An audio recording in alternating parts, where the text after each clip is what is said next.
Hi, good morning everyone. Today I'm going to read one of my favorite part, Flower Trip from Khamba Thoibi Saireng of Anganghal. This is a book translated by Jodha Chandra Sanasam. My mother had read the original in Meiteilon, and this is one of the part which was very, very interesting. So I wanted to pick it and read it for today. So I'm going to start somewhere in the middle and cover one of the part which I really found it interesting. Living behind gardens of Kege, lotus flowers of Moirang, scorching under the heat, they continued to trek. They reached the root source of the river, climbed up Mount Thangjing, then reached the Sangbrai Ravine Creek, southern side of the mount.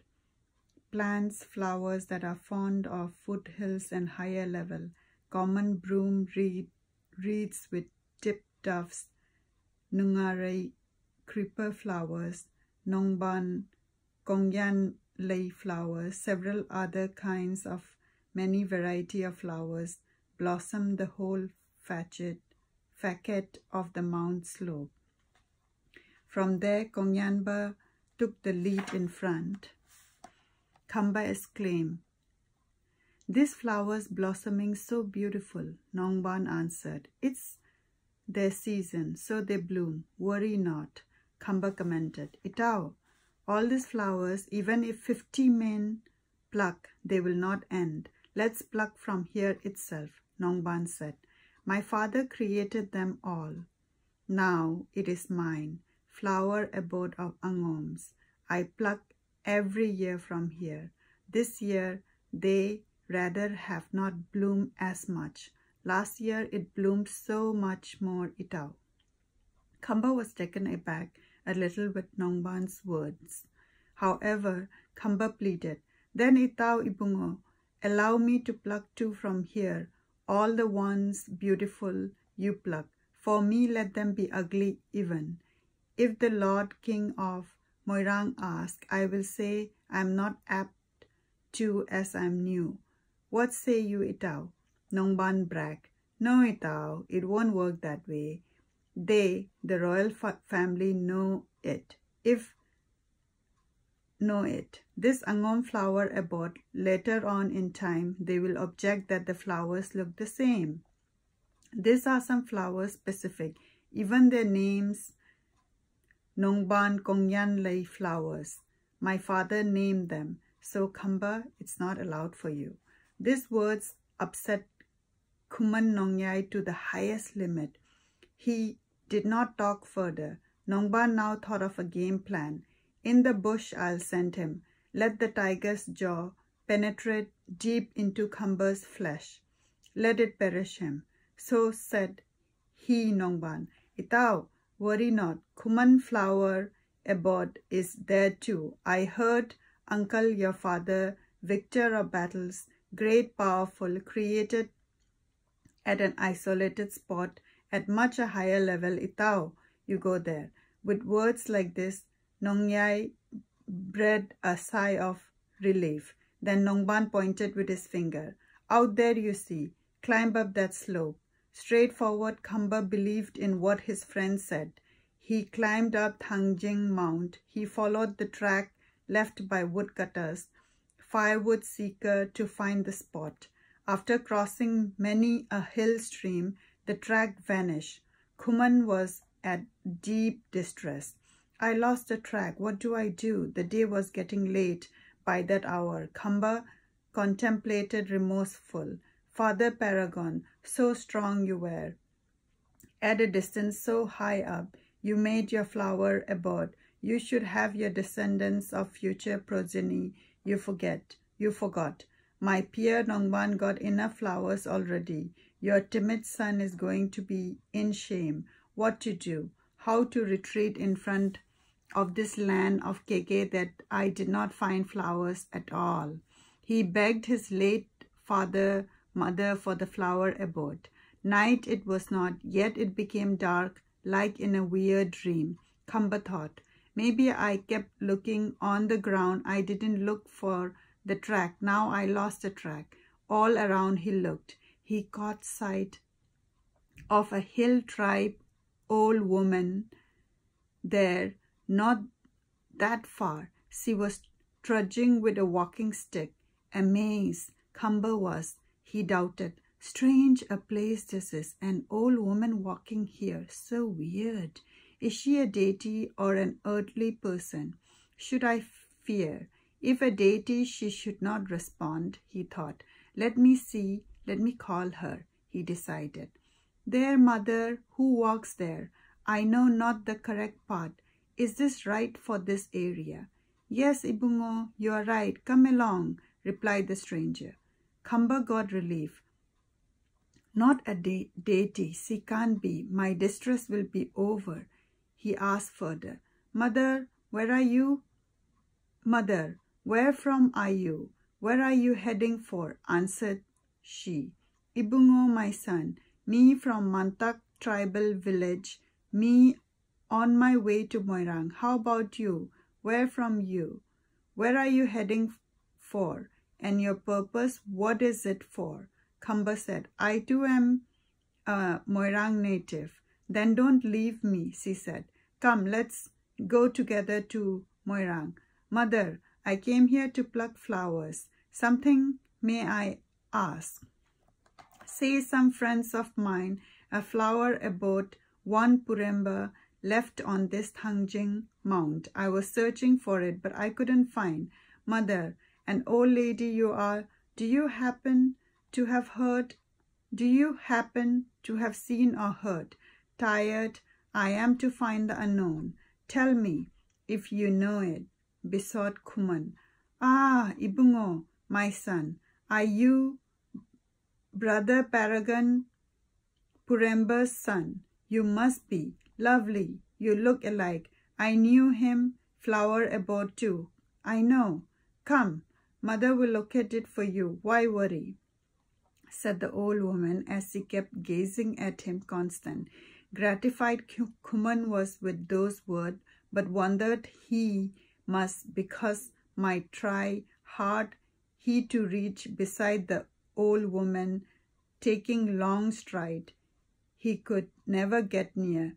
The old woman kept walking ahead of Khamba as if she was vermin of Hyanggai lunar month, which focused all its intent on eating up the lotus leaf of Langban lunar month. They crossed two large ravines, reached the Pytharok precipice.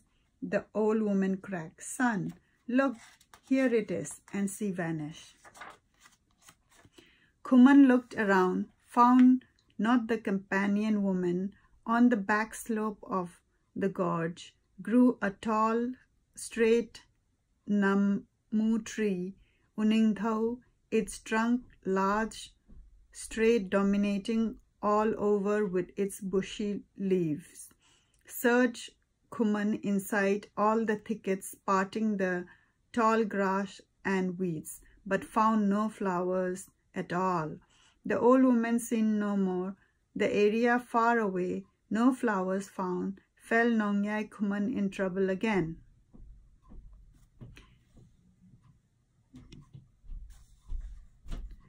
Help, Kuman called out. O mother of Mantak village.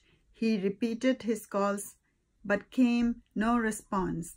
Then and there he heard a roaring sound, terrifying. He looked around.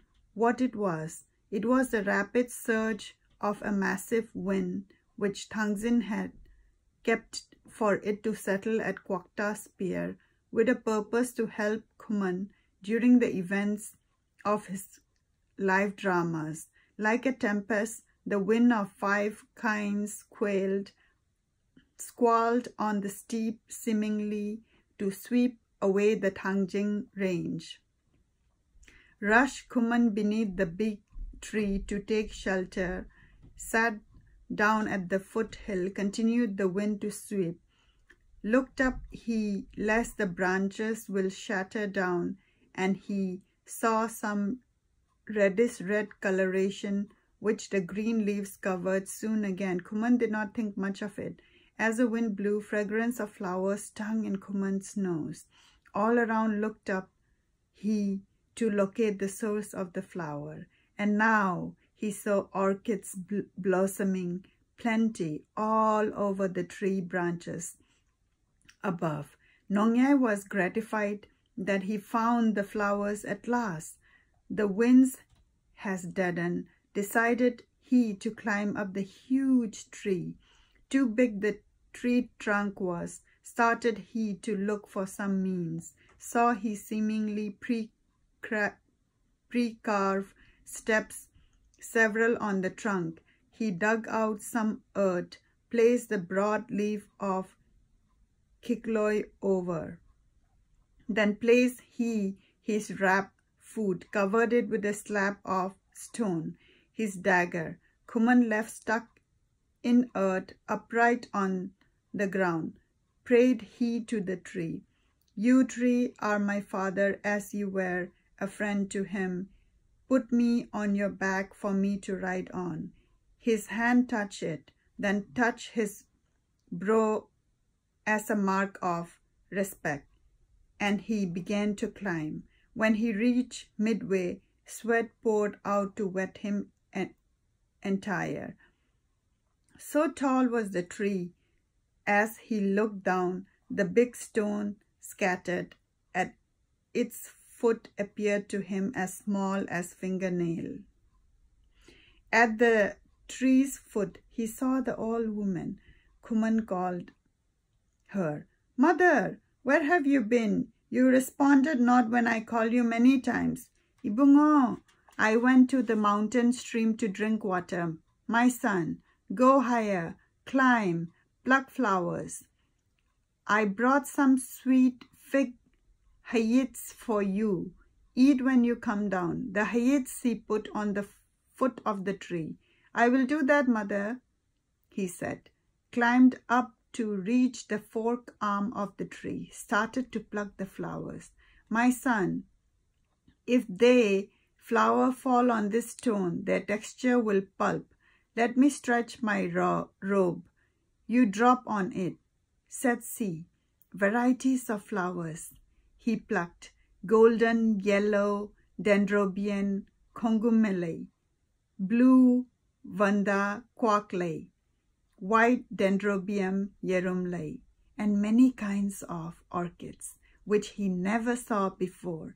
The dangling, flowerless, green, trailing spike club moss, laisang varieties.